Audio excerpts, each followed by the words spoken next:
ഉണ്ടു സഖി ഒരു കുലമുന്തിരി മങ്ങിടുവാനായി നാലണ കയ്യിൽ ഉണ്ട് പ്രിയേ കൽബിലൊരാശ മുന്തിരി തിന്നിടുവാൻ. അങ്ങാര് എന്നറിയില്ല, അങ്ങീ നാട്ടിലെ രാജാവല്ലേ, അങ്ങ് വെറും നാലണയില്ല യാചകനായെന്നു.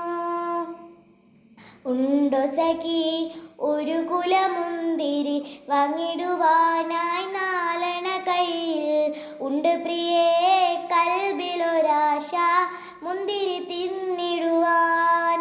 അങ്ങാര് എന്നറിയില്ല, അങ്ങീ നാട്ടിലെ രാജാവല്ലേ, അങ്ങ് വെറും നാലണയില്ല യാചകനായെന്നു. പ്രാണസഖി ഈ നന്നായറിയാം ഞാൻ ഈ നാട്ടിലെ മീറാണെന്ന്, എന്നാലും എൻ്റേതായൊരു ദ്രോഹവുമില്ല പ്രിയേ. ഉമർ ബിനുൽ അബ്ദുൽ അസീസും തദർമിണിയാ ഫാത്തിമ തമ്മിൽ ഉണ്ടായ സംഭാഷണമാം ഒന്നിതു കേട്ടിടുവീൻ. അമവിയ